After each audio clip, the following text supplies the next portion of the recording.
Join us in the Bear Den, a real-life, real-love podcast celebrating the joys and challenges of parenting, family dynamics, and unconditional love.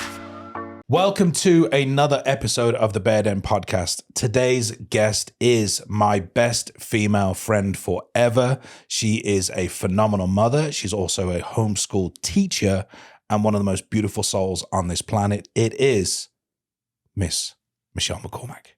Thank you. How are you? A beautiful introduction. Thank you. It's very, very well deserved. I'm so excited to have you here. I actually wanted you on the podcast before Mark, but you had to be on Mark's before mine. Otherwise, the world would have melted down. Yes. So we've waited, and you are here, and I'm so thankful for that. Yes. Thank you for having me. So, you absolutely. I couldn't imagine this podcast without you being on it, because I truly believe, just like I told Mark about being a father, I honestly believe you are one of the most beautiful mothers that I know. You have the most beautiful children who I got to see last night and got loves and hugs and cuddles from. And I just think you personify a beautiful mother. So that's why I wanted you here today. That is the best compliment anyone in the world could give. Aww. Thank you. You're very welcome. So tell me about Michelle.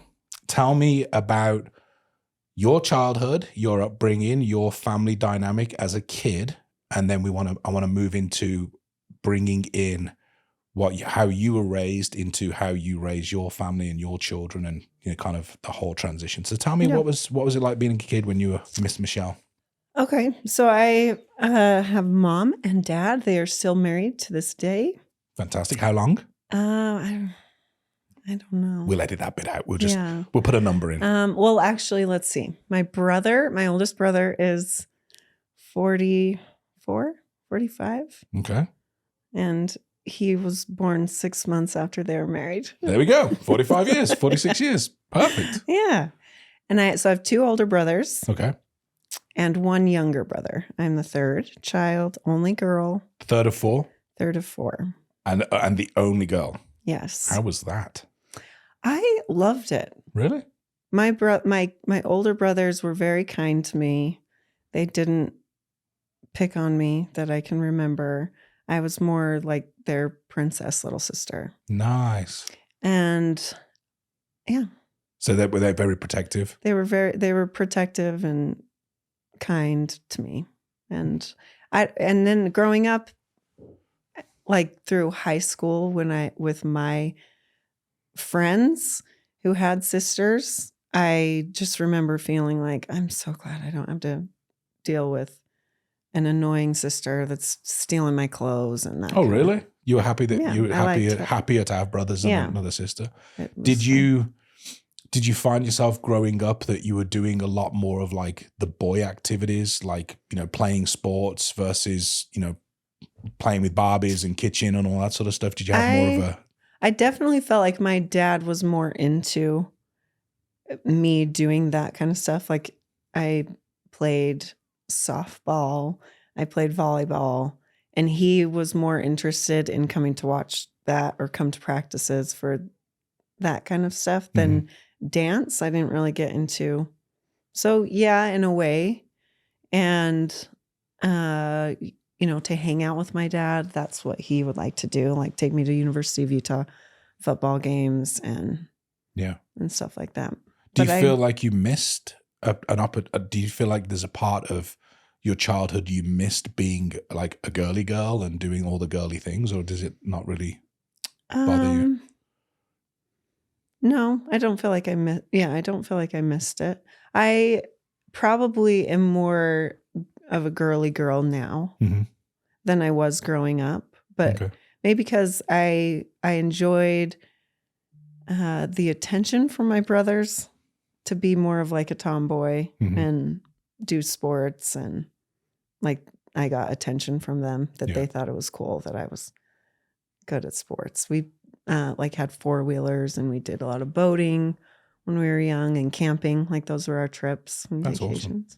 Awesome. Did you, when you were older, when you like started dating, with your brothers like super protective? Oh, you can't date this guy. Or were all your brothers' friends like we should date Michelle. Like, that'd be super cool if we married Michelle, then we'd be brothers, that kind of thing. Did you get a lot of that? I don't remember that. Like, my next oldest brother is 6 years older than me. So there might have been, like, by the time I was dating, he was in his 20s and not really like in the home and hanging out and making sure that I wasn't bringing idiot guys home. And then when I started dating Mark and like we were going to get married, it was like, he's a lot bigger than me. Yeah. He's a lot bigger than most people, let's be honest. So yeah, I don't think they were like. He's got really small feet. Really small feet. Nice sized feet. Really and everything. Small feet. That's a running joke. Mark gets very touchy about the size of his feet. He doesn't have small feet at all. He's got like size 12 or 13 or whatever. 13s. Give him a 13. Give him a 13. 14 in some shoes. So, you mentioned when like you started dating Mark, obviously you have 3 brothers. Mark comes along. What was the dynamic with your brothers and Mark when you first kind of brought him home? Were they immediately attracted to him? Because he's a really fun-loving, big character. Yeah. Or was there kind of like, is he good enough for our sister? Like, what was that? No, I don't remember any of them being like that. Oh, really? But once we were married and they did start to get to know him better, I think all of them like him a lot more. Not more than me, but they were totally comfortable calling him on the phone. Yeah. When we went to family things, they were always chatting with each other more so than with me. What's your relationship like now with your brothers? Do you still have a pretty close relationship? It is, we were never, I don't know how to answer that question. We were never super, super close in the way that I want to be close. Okay. And I guess I've always thought of that as like, I'm a girl. And so I want them to call me on the phone. I want to have this relationship where we talk all the time type thing. Yeah. And then I've looked at it like, well, they're just guys and they don't really we know nothing. Want to call and chat. We know nothing about silly stuff. But if you were to ask any of them, they are all very loving and kind to me, but we don't see each other a ton. Okay. What was your relationship like with your mom? Because it would have just been you and your mom, the only females in the house. Were you closer with your mom? Because you've got brothers and your dad wants you to kind of like do the boy things and the sports and whatever. Yeah. Did you have more of a closeness with your mom with regards to you were the 2 females in the house, or how was that? No, I think it was just normal. Just normal. Yeah, she was an amazing mom growing up. I think when I became an adult, I wanted this kind of relationship with her where we went shopping and we went out to lunch on Saturdays, and kind of a girlfriend relationship. And I don't have that with her. Okay. And then I thought, okay, well, I'll get that with my mother-in-law someday or something, because I wanted that, thinking I'm the only girl. I don't have sisters. I want this kind of like girlfriend relationship. Yeah. Yeah. So you just drag your brothers to go shopping instead? No. Come on. No. You just drag Mark? Honestly, like funny story, like when I came to your house and stayed with Andrea when you guys had a ludus in May with the kids. And she said something to me about like, yeah, my other girlfriend, like she's like in my bedroom, in my bathroom, like totally, there's no like comfort levels. And I'm like, well, I've never had like girlfriend relationships like that. I've never had sisters. I don't have a mom that I just like, we go get ready together kind of thing. Like it's just not normally in my behavior. So I've learned to be a girlfriend from good friends, I guess. It's tough when you're a boy in a house full of girls. I've got Andrea, I've got Lily and Anna. I've even got a female dog and a female rabbit. Like I am the only male in my household. And if we go and do a family evening or a family event, whatever, I'll go into the bedroom to go get changed. And there's Andrea, Lily, and Anna in our bathroom doing hair, doing makeup, getting dressed. I'm like, I guess I'll just grab my clothes and go get changed in the guest room then, shall I? Yeah. I'm like, guys, can I have my own bathroom back? And they're like, got straighteners going and Anna's doing her makeup. I'm like, oh shit, I'll grab my stuff. I'll go into the guest room. But it's true, you know, and we've been to your house where we've gone out and got stuff ready and you and Andrea in the bathroom with the music on, doing your makeup and your hair. And Mark and I sat on the couch going, well, we should have left 20 minutes ago. What's taking them so long? An hour later, well, they're still in there. Do we dare? Do we dare tell Do we them dare go knock on the door and let them know? We don't. You don't. We just show up late. They're doing the thing. I'm glad people are. They're just doing the thing.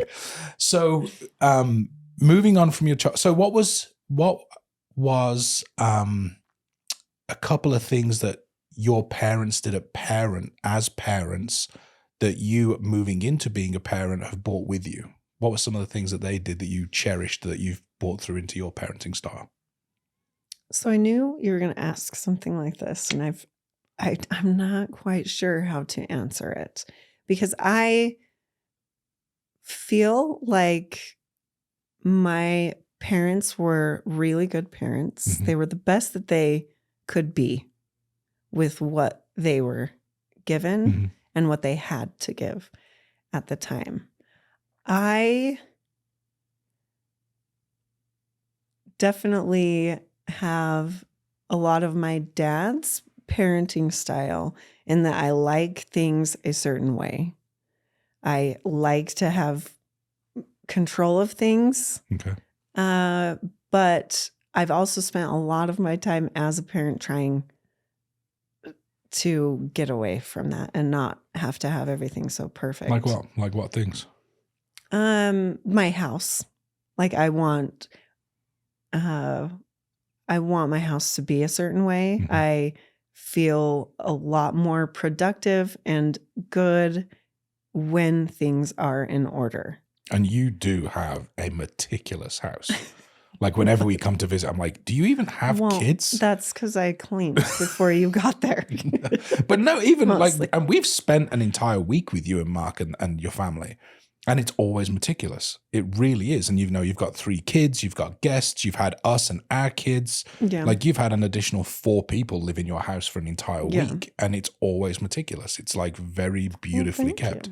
And that's why you and Andrea are just such great friends, because she's the same way. She loves to keep a meticulous home. Everything has a place. So much so that, if I put something down, I'm like, oh, that's a great decoration. That would look great there. And I come home and it's moved. Yeah. I'm like, what was wrong with it there? Well, it looked great there, but I think it looks even better over here. I'm like, okay. Or where no one can see it. No, that's where it looks good. Yeah. I value your opinion, but I'm going to move it. Or so much so, like we'll have something and we'll be sat watching TV and then she'll just get up and she'll just like twist an ornament, like literally 1 degree. I'm like, are you happy now? And she's like, oh, so much better. Yeah. Like, oh, whatever. But you do keep a beautiful, meticulous home. So I don't think that's a terrible trait to have. Well, and so in answering that question, I don't want to offend my parents, but I think a lot of my parenting style came from watching a lot of people and taking some things that I thought I liked that will work for me and doing other things very much the opposite. Like my mother, honestly, a lot of the reason I have that like need to have things in order and things organized is from her chaos. Oh, absolute really? Chaos So your mom and dad were opposite. Your dad was very organized. Well, I don't think in the cleanliness aspect he was that way, but more in like our behavior, how things appeared. Gotcha. Yeah, but he wasn't like this super clean freak type thing. But he's a very A-type personality, and at least with like his work and his kids' behavior and how his family appeared to other people type thing. He was very like control freakish, I guess. It's not a bad thing because he raised an amazing daughter. Yes. And I sometimes these things that you think of as possibly a bad personality trait. I love that about myself also. Like I like that I have this standard of things and I care about it. Yeah. But at times it makes me frustrated with my own self because I'm like, just chill. Yeah. You have little kids. Your home needs to look lived in also. But. Well, I think too, it's, in that position, it's good for, Brea, Nixon, and Harper to see that, that, you have standards, you have family standards of this is the way that, we conduct ourselves. This is the way that we keep our home. This is the way that we act as individuals, even as a child or as an adult, we act a certain way and acts of discipline and conduct. And like, I've said this on the podcast with Mark when he was on, your children are amazing. Whenever we come to stay or even visitors, they come and introduce themselves. They give you a hug. They're like the most loving kids. They are always beautifully behaved. I don't think I've ever once seen your kids misbehave where you've had to pull them aside and be like, enough's enough. Like they know their limits, they know what they can get away with, and they know where the threshold is, and they're always beautifully behaved. With you having that kind of discipline, or I won't say discipline, but more so an order of things, how does that work with the kid? You got 3 kids, lots of toys, lots of space for them to play. Do you wake up some mornings and like look at the playroom and start twitching? You're like, come on, kids, do better, right? Yeah. You do? Yes. Okay. For some reason, this story just came to my mind. There was a time, I'm trying to think if Harper was born because it was in our old house, but I had at least 2 kids, and we invited this other family over. And we had this basement that was just like one big family room, game room area. And I think we didn't have couches down there. Like we had sold them. Maybe we were in the process of moving. I don't remember. But these kids were all just playing down there while the adults were chatting. And we went down there. They had taken every single toy, every game, like game piece, card. And it was this entire, like you could not see the floor of this 800 square foot area. And I think a tear fell. Just one single tear. And then it was just like, I will murder anyone who speaks to me right now. I'm going to have to deal with this tomorrow. Yeah, I just got to leave. I just got to leave. Yeah. How do I deal with that? I feel like I have let go a lot of my expectations of it, because I can also tend to be the person that this is how I want it. And so I'm the only one that can do it that way. I can't rely on anybody else, but I don't want to raise those kind of kids. Like I don't want to raise the kind of kids that just trash everything and like mom will get it because she's psycho. Yeah. And so I've had to let go and also, create more of an environment of, okay, now it is after dinner. We're going to spend 15 minutes and everyone's going to help clean up. Yeah. Because I can do it in a quarter of the time and with no one bitching about it. But it doesn't set a standard. Yeah. We need to raise kids that know a standard of cleaning up after themselves and having chores and, again, discipline.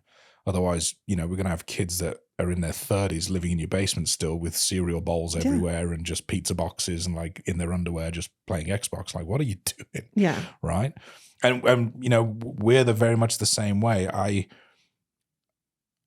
like order. Like when I was single and in the military, my room was pristine all the time. Call it OCD, call it whatever. But, all my DVDs used to be in a line and it was all alphabetical. I used to lose my mind if they brought a sequel out to a movie that didn't have the same title. Because I'm like, no, that movie can't go next to its prequel because they're 2 different titles, which is the difference. I'm like, oh. So in the end, I actually just wouldn't buy them. I used to get rid of both movies. because it just didn't fit on the shelf in the correct space. Yeah. I was very OCD at that point. That makes me so happy. Oh, it was so bad. It was so bad. And then, meeting Andrea, basically having kids overnight, like I would go into their room and there'll be shit on the floor. And I'm like, this doesn't work for me. And I was like, kids, if you get out one toy and you're finished with the toy, put it away. Get out the next toy. And Andrew's like, babe, that's not how kids work. Were you like that as a kid? And as soon as she said that, I was like, actually, my room as a kid was a shit show. Like I had toys everywhere.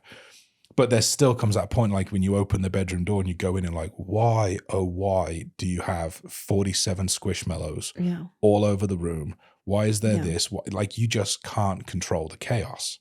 And so I said to the girls, like, listen, that's your space. If you want to live like that, as long as there's no dirty dishes or dirty underwear or things that can get infested, like if it's just toys and it's whatever, like that's your space, that's okay. I'm going to get around not seeing it by closing your bedroom door. Your door doesn't stay open. I don't want to walk down the landing and look into the crack den. So we close the door and the kids are like, okay, door closed.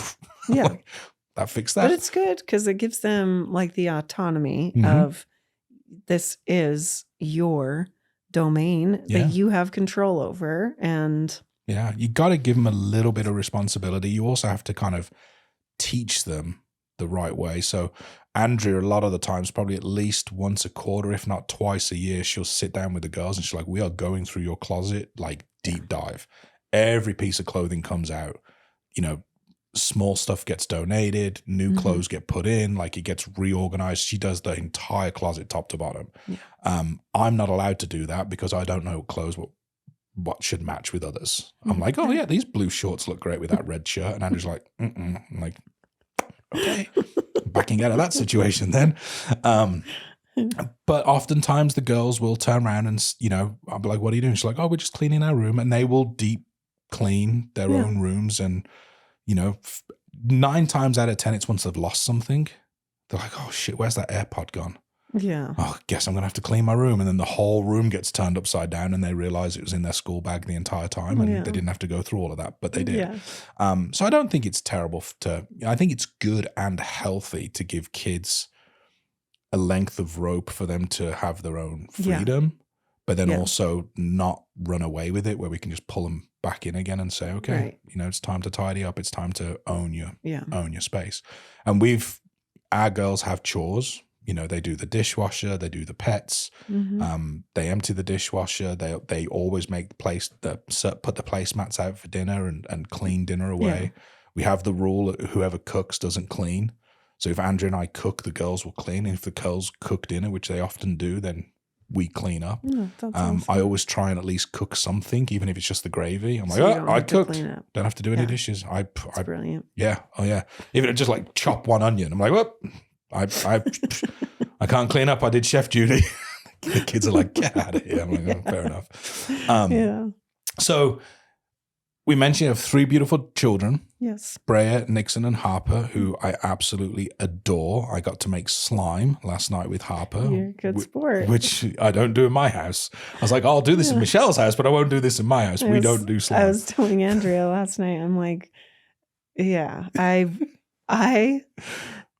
the fact that Matt was there was the only reason I was like, throw this shit away.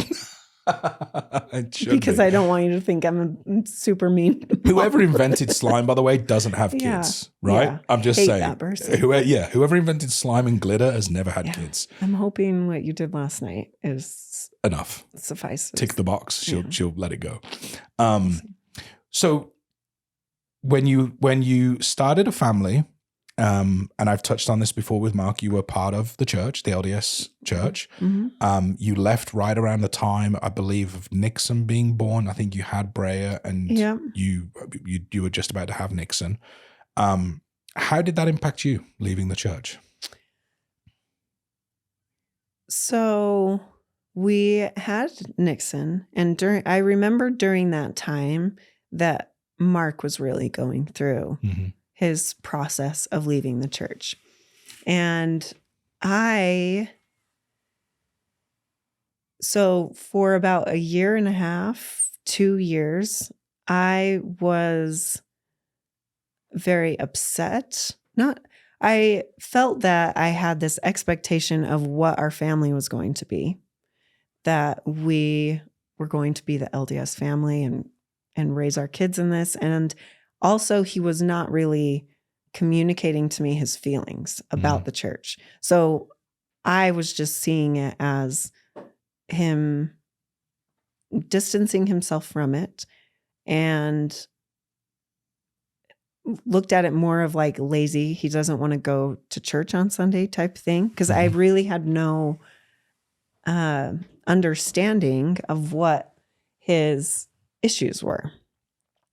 And we had one night where I basically was like, you're not leaving this room until you tell me what is going on. Like, what is going on with you? Because I had this expectation that we're LDS and we're going to raise our kids to be LDS. And I don't understand. And it was a really beautiful moment because I instantly saw this like thing in his demeanor where I'm like, oh, he is suffering. It's not him trying to be annoying or trying to get out of doing something on the weekend because he wants to watch football. Like he's suffering with this. And so then for the next 6 months, we talked about it and discussed all these things. And we don't need to go into the details of why we left, but that was the one thing that did hold me back for a long time. Like I got to a point where I was very upset by the things that I was learning, and I really didn't believe in the church. I didn't want to continue being a member of that church. But then I had this piece of, I have these kids and I feel like I had just had this huge fear, which I think is kind of brainwashed into you, of thinking like my kids are going to go off the rails. Like my kids will be drug addicts and teen pregnancies and all of this stuff if I don't have this church to lead them. You don't have like an anchor. Yeah. And okay. After a time, I don't remember specifically what kind of changed my mind, but I remember kind of sitting down with Mark and being like, and discussing what are our values? Like what values do I want to instill in my own children and live by as a family? And we went through those, and it was Mark, I remember him saying, these are not values specific to this religion. These are common values, human values. And you don't need a church to kind of enforce them in your children, to make your children a certain way. Like it is our influence that is way more than anything. And so at first there was a lot of fear because I felt like it was this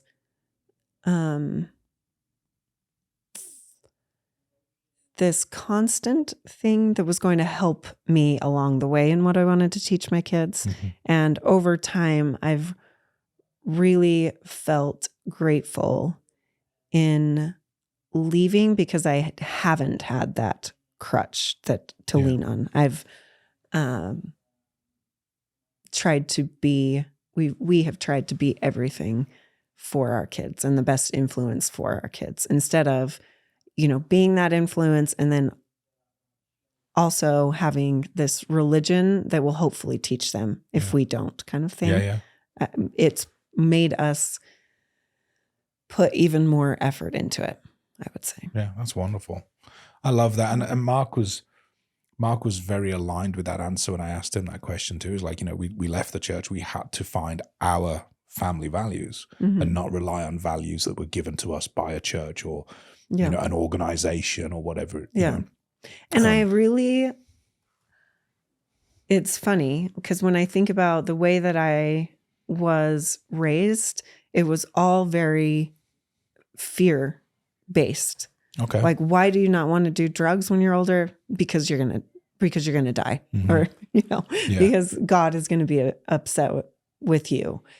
And with our kids, it is very much like the honest answer of why you shouldn't do certain things is 100% sufficient. Mm-hmm. Like if your kids are asking those kind of questions, if you're having a conversation with a child, like the sex talk with the child, that was a hard one for me because I was still in this mindset of like, well, I don't really want my kids having sex before they're married. I still kind of had that mindset. But having the actual conversation of what are some of the reasons why you might not want to engage in that before you're in a committed relationship, or all those things are reason enough. And that's actually the honest answer, which creates more of a bond for them to feel like they can talk to you about it. Yeah. Yeah. Where, my parents, they were LDS. My dad came home from an LDS mission, and they actually got pregnant before they got married, which is a big taboo thing. And I think they still to this day probably feel like it was this terrible thing, and it's not. But growing up, like with that conversation when I was going through high school, they were always just these adamant, no boys in your bedroom. Like this, which to me as a teenager seemed like these psycho rules. Yeah. Because I just remember thinking, what do you think I'm going to do in the bedroom upstairs? Yeah. While you're sitting in the kitchen. Yeah. Like that's ridiculous. And if they would have just sat down and had the conversation like, well, the reason that we're crazy about this is what happened to us, and you can do you know what I mean? Yeah. So it sounds like there was a lot of, with you teaching the kids fundamentals of life, there was also a lot of relearning for you as well of, I don't want to give them the fundamentals of what I've been taught because those were church fundamentals, which are literally, this family is saying the exact same thing as this family because that's kind of the message, right? Yeah. But you were also learning new ways, like you said, with the sex talk, you were learning about new ways how you can embrace that personally. It's not because you're not going to go to heaven if you have sex before you're married. Yeah. It's because there's a higher risk of pregnancy and STDs and da-da-da. So you're learning that whilst you're also teaching the kids that. That's pretty much. Maybe even parenting myself in that. Yeah, well, yeah, absolutely. Yeah, you're learning new ways to be a parent whilst also parenting the kids, which I can only imagine is quite hard, switching from the message you've been told all your life to a new message, and also instilling that message in, little people that you're responsible for, you know? So you left the church when you had Nixon, and obviously then you have Harper as well, who's an absolute little firecracker. Absolute little dynamite. I love her. She can get away with anything, by the way. All she has to do is smile at you, and you're like, yeah, whatever. You can get away with it. Breyer, I don't think ever gets in trouble. She's just like an angel. Nixon, I'm like, Nixon, what are we doing here, buddy? Yes. Put down the sword, And Harper just smiles at you, and she gets away with anything. Yes. When you had the kids, you were a working mom. Is that correct? Yes. How was the balance? And the reason why I'm leading into this, because obviously your dynamic now has completely changed, but how was the balance for you with 3 kids being a working mom? So I worked up until probably around the same time we were talking about. Nixon was 2 years old. Okay. And I had worked at a company. They were very, very good to me. And when I told them I was pregnant with Brea, so I was his executive assistant, and I oversaw, it was at part of the company. It was a marketing company, and so part of it was a call center. Okay. And so I oversaw part of the call center and a little data entry team that would enter all the leads into the system. And when I told them I was pregnant, when I got pregnant with Brea, they moved that position into something I could do from home. Oh, wow. And so really all of it changed. And I basically moved into a position of like accounting and bookkeeping. And so I came into the office once a week for meetings for a few hours, and then the rest I did at home. And it really, because I'm very organized, I put that into a position that was basically an hour, 2 hours of work per day, and then going in the office once a week. So it was very easy as far as working and being a mom. I don't feel like it took anything from my responsibilities as a mom and having young kids. Sometimes I even think back that it was really nice to have a job and kids because it made me more organized.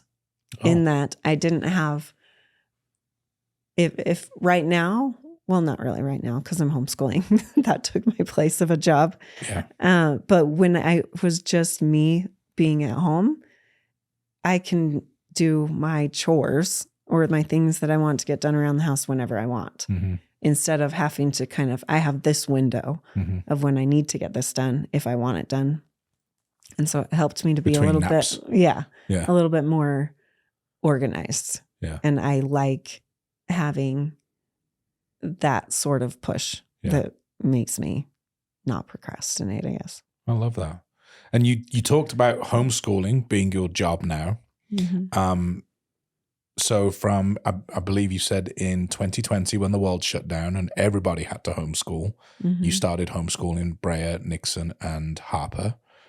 Fast forward to, nearly the end of 2023, you are still homeschooling Brea, Nixon, and Harper. Tell us how that progression and the reason why. Yeah. So during 2020, when we were forced to homeschool, it became immediately apparent that Nixon, our middle child, was really struggling with reading. And he definitely is my kid that has the hardest time focusing. And so I think just in that school environment, it was very difficult for him because he does have a hard time focusing. He's also a really charming kid. And so all of his teachers loved him. That's all I'd ever been told from every teacher was how much they loved him. Never anything about him struggling with reading. And so I started doing a reading curriculum with him, and really I loved watching his progress super quick. I loved watching how much it built him up because he's also this kid who doesn't like to get in trouble and doesn't like to do things wrong. Like he kind of is a perfectionist in some ways. I wonder where he gets that from. I don't know. And so it was really heartbreaking to me because he had come up with all these really innovative ways to make people think that he was able to read, quite honestly. Oh, really? Yeah. And he'd memorized all these words because he really had no concept of how to build a word together or what made what sound. Gotcha. And so it was a really great experience in watching him and all of them grow and be able to say, the way that we learned that we did that together helped you to understand it. kind of thing. And really towards the end of that school year, I kept having this thought, like, I should just do this. Like, at first, I think it was just, I know next school year is going to be a shit show with them trying to integrate kids back into the school system. Yeah. And I don't want to deal with all that crap. Like, I don't want to, it's going to stress me out because I am this perfectionist rule follower. It's going to stress me out if they just randomly shut down the school for 2 weeks. And, I'm going to feel like it's not consistent and organized for my kids to be learning anything that year. So I kept having this idea that I should just continue. And as I really thought about it, I thought, I always get so excited for the school year to start and doing all of the fun things that I remember doing as a kid and doing the school shopping and then back to school night. And that lasts about 2 weeks before I hate having some schedule and routine telling me where I need to be. Yeah. And then as I thought more about it, I thought, I feel like I get the worst of my kids because every time I see them during the week, it is rushing them to something. Mm-hmm. And then I am very organized, but I also feel like sometimes I don't have like these, I was going to say perfect, like proper systems in place to like make things go well. It's just annoying to me. Like, okay, you're home from school. Like that whole process was a lot. Yeah. I got to get you a snack and then we got to do your homework, but you actually have to be out the door in 15 minutes because we have to go to swim practice or whatever. And I loved when we were home. I realized during COVID some things about myself. I realized that if I have things to do at home that I don't really feel like doing, like cleaning the bathrooms, let's go to the library. Let's go shopping. Let's go to the grocery store. Wait a day. Because then I don't have to look at it. I don't have to look at it and think about it. Yeah. And I'm doing something fun with the kids. Mm-hmm. And so when we literally couldn't leave our homes, I was like, oh my God, I don't want to do it right now. But it made me realize that about myself. Like, just do the thing that you're procrastinating. Well, I think it's beautiful when you say too that, and I want to reiterate this for people listening, is you are only getting the worst time of the kids, which for any parent listening who have kids in school, it's so true. Mm-hmm. You get them in the morning and you got to get them up, get teeth brushed, hair brushed, get them dressed, get them breakfast. It is a rush. Mm-hmm. It's not a beautiful, relaxing time. You're on the way to school. You either then taking them to school or dropping them off the bus and then they're gone and then it's, they're gone for the day. Yeah. But then like when they come home, they've had a day at school, their energy level is low. They want a snack. It's like they don't even come in and say hi. They're like, what's for dinner? Can I have a snack? Like it's straight to snack mode. Then it's homework. Then it's cook dinner. And then if you have kids in after activities or after school activities, like football or soccer or swim or volleyball, whatever it is, it's a case of, okay, kids, you got 10 minutes to eat. We got to be out the door, or we'll grab food on the way because we're going to be late. And then by the time you've come home from that activity, it's a case of bath, bed, a little bit of TV and then bed.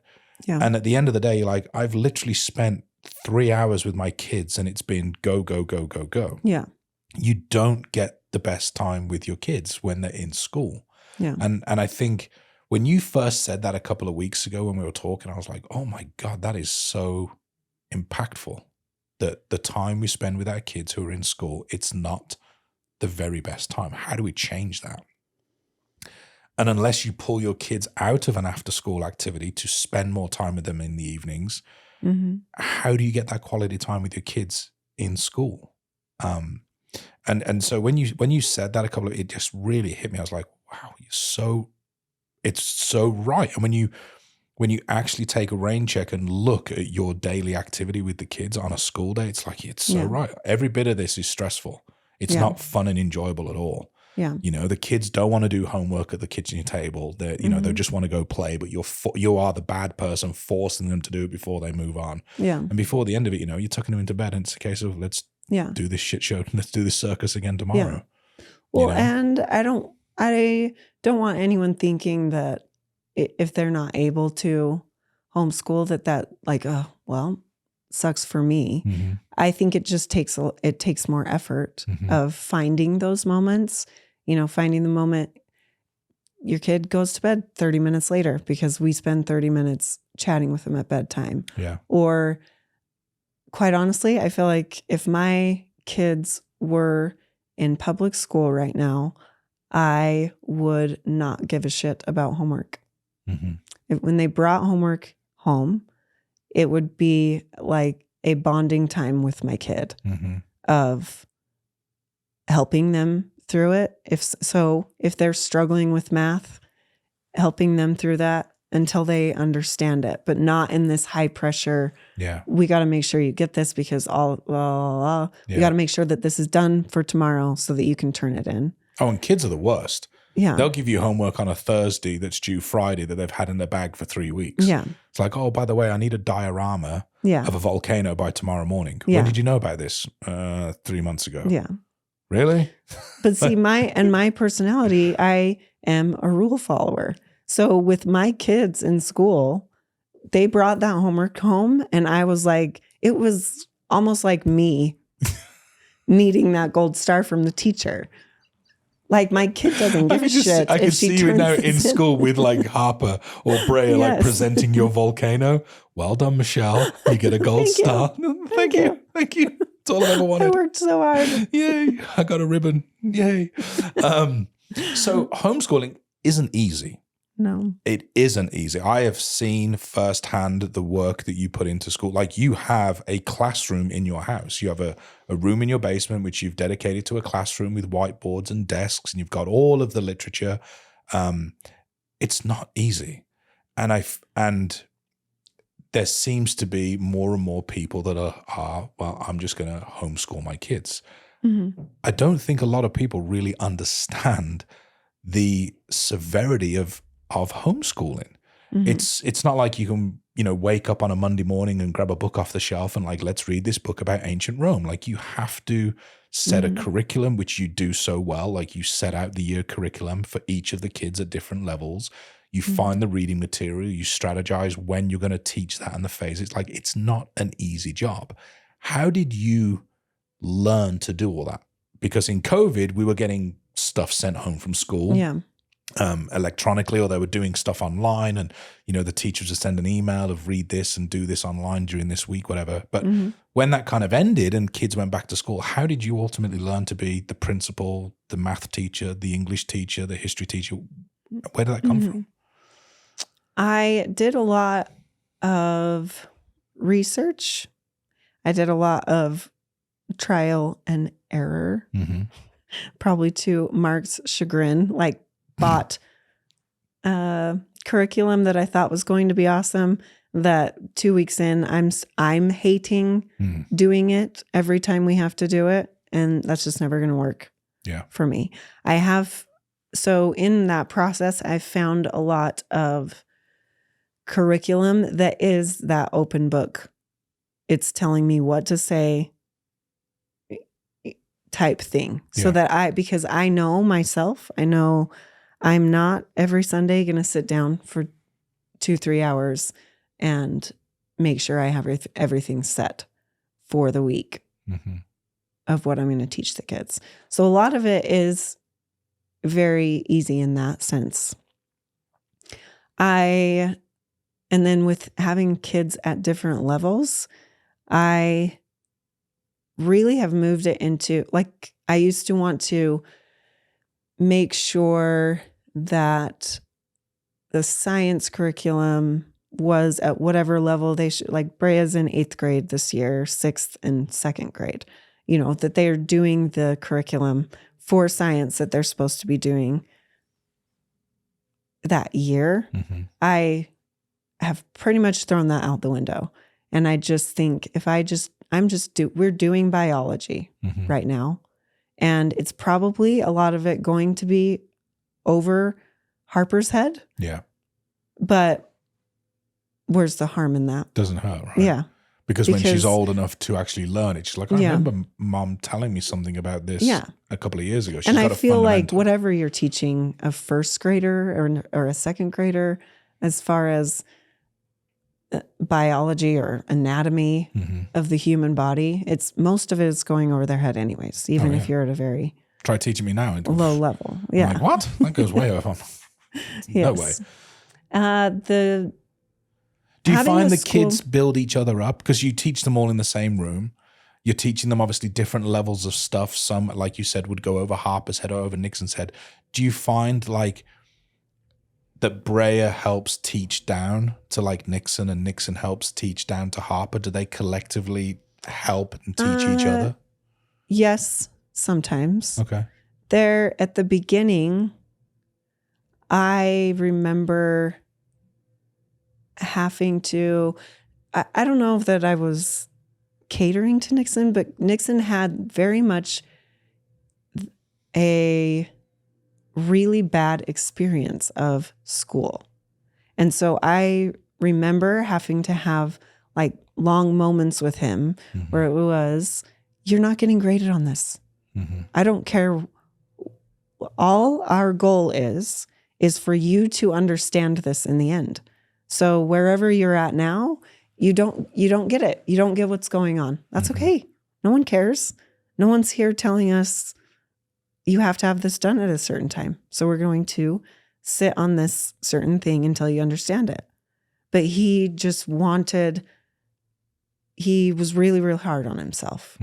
And I remember, just sibling stupid little things that Brea would make a comment or whatever, and I would have to be very strict on that. Yeah. Like you don't say that kind of stuff. It is only building each other up. Only the teacher gets to say that. Yeah. Stop stealing my thunder. Don't berate him and make him feel stupid. That's what I'm trying to get him out of, because he's felt that way from his own self and from going through school. But do you feel that because obviously the kids are at home and they get taught at home by you. Do you feel the kids are missing anything from going to school, as in interactions with other kids their age, the social dynamic of being a kid with other kids? Do you ever worry that they're missing any of that at all?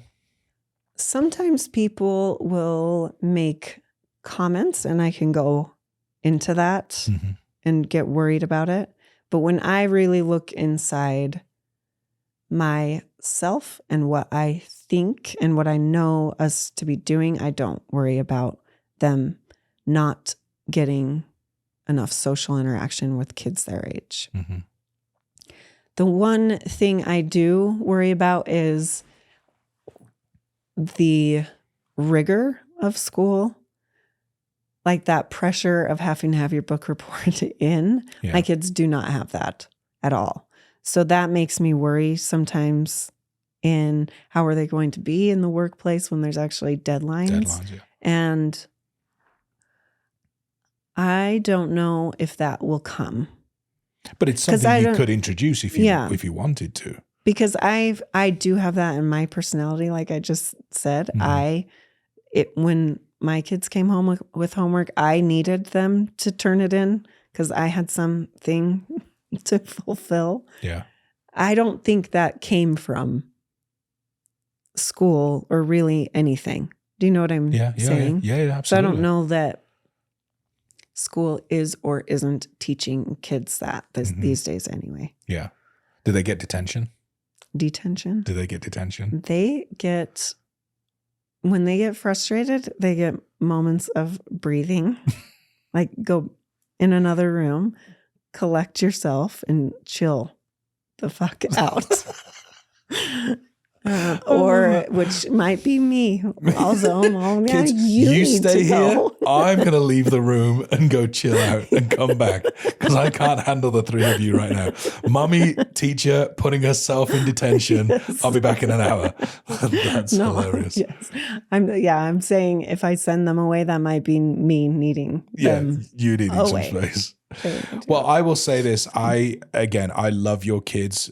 Your kids and our kids are big friends whenever we're together. They're always doing stuff and creating havoc. I don't think there's any concerns about social dynamics of being around other kids. Like, they are spot on. And I honestly applaud you for doing what you do, because Andrea and I, and when I say Andrea and I mean Andrea, did the homeschooling through 2020. I'm not responsible enough to be an educator. I barely have an education, high school education. I had a lot of detentions. I was the class clown. And so when it comes to, oh, absolutely I was. When it comes 100%, I was like, oh, will this make friends laugh? Sure. Will I probably get in trouble for it? Bored. Probably. Let's mess this up. It'd be like, hey buddy, hold my beer or hold my soda. Watch this. That was literally my childhood and my education. But I applaud for what you do, because it isn't easy and it is a full-time commitment. And I know there's probably people out there that are like, homeschooling your kids, like that's so wrong. And it isn't. I've seen the product of your homeschooling and the kids are perfect. Very, very well educated. Nixon this morning at breakfast was telling me all about volcanoes and the mantle and the magma and the lava. And I was like, oh. Okay, I'm just trying to drink my coffee, buddy, but sure, let's talk about volcanoes. They are very, very worldly. And I also think you have the benefit of, when you're homeschooling them, you get to teach them what you want to teach them. I think there's fundamentals in the school system here in the US, back in the UK, that we don't get taught. I mentioned this on a previous podcast that, I, for instance, when I was at school, got taught religious education. Every week we would have a 1-hour class about religious education. We would learn all the different religions. They don't teach that anymore. They don't do that anymore. You, as a homeschool parent, have the opportunity and the ability to teach them whatever you want. If you wish to teach them about all the different religions in the world, you can do that. If you want to teach them about the social economics of, poverty versus you can teach them whatever you want that makes them more worldly, and also more accepting, I think. And I think that's a beautiful thing that you have, is that you are able to raise much more accepting children because they have a broader knowledge of life and an education than just what, is taught in the school system. So I 100% applaud you for all you do. I think it's amazing. And I would stand side by side with you, and if anybody was to say any differently, if honestly, if I heard anybody say anything about you homeschooling, I think they'd just get a punch in the face. I'm like, that's enough of that. After you've punched them in the face, then I'll punch them too. I appreciate that. So as we start to wrap up, and it's the 1 hour has just flown by. Tell me 2 questions. Your biggest fear as a parent. Question number 1. What is your biggest fear as a parent? My biggest fear as a parent is probably every parent's fear. And that would be losing one of my kids. Yeah. And that was another thing, not to bring the religion back into it, that was hard because I had this thing to fall back on always. If anything happens to one of my kids, I will meet them again in heaven, in this afterlife. And I do still believe in that. I choose to believe that there is something after this, but leaving a religion, I really had to burn it all to the ground and think I'm burning this all to the ground, and I'm going to build back up what I believe. And that was a hard time. because you kind of live with that fear, and you can blanket that fear and make it feel better by thinking it's okay. It won't be the end. Mm-hmm. Right. But I think there's also a lot of beauty in believing that there is an end, because, not to get dark. No, I love this. Because if this is it, we need to make sure that you live every day exactly how you want to. Mm-hmm. And that was honestly probably part of the reason of choosing to homeschool. I don't think that I'm going to have I'm that much better of a mom. I do have a hard time slowing down. I do have a hard time being in the present moment with my kids, because I have this part of myself that definitely wants to, and then I have this very big part of my brain constantly screaming at me that I need to get shit done. Mm-hmm. And so with homeschool, it's like I inundate myself, I overwhelm myself with moments to be with my kids. Yeah.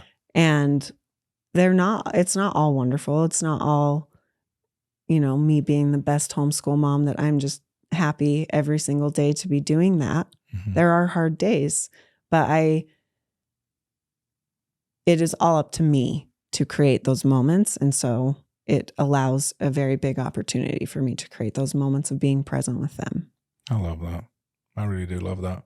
Thank you. And it's beautiful and so true. You are creating every day. You're creating memories and moments with the kids, even if it's teaching or at school or in recess or whatever. You mm-hmm. are having beautiful, eternal moments with the kids and watching them grow. And you're also not only crafting them as individuals as they get older and become adults. You're not only nurturing them and crafting them into individuals, but you're also educating them, and you have so many different layers of their growth.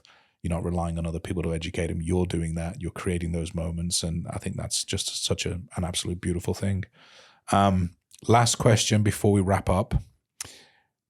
Best piece of parenting advice? Okay. Yeah. Now you're on the spot. Like, shit, I didn't know that question was coming. I prepared for the other one because I listened to the other podcast. I didn't, but this is going to be good.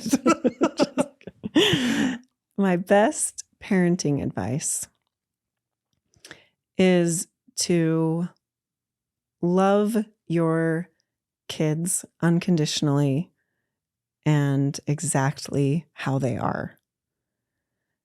A lot of times you have this, like you had the perfect baby in mind and the perfect way that this was going to work out. Mm-hmm. And you miss what they are. And that is the best part of being a parent. It's my most favorite part. Just to be able to have front row seats to their life. And I get to watch whatever they become. And I'm so excited for it every day. I love that. What a great piece of advice. Boom. All right, that's going on an Instagram reel and being put out there for everyone to watch over and over and over again.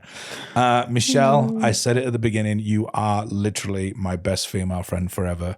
I honestly, truly believe you're the sister that I never had. I can call you whenever I need to. We can laugh, we can cry together. You are a beautiful, beautiful human being, an amazing friend to myself and to Andrea, and a beautiful wife to Mark, and a phenomenal mother to Brea, Nixon, and Harper. And I am truly honored and humbled that you came on my podcast. So thank you. Thank you so much for having me. This is really going to be special. Yeah, it is. You mean the world to me. Oh, you're the sweetest. Well, thank you so much. And we will see you all on the next episode. Okay.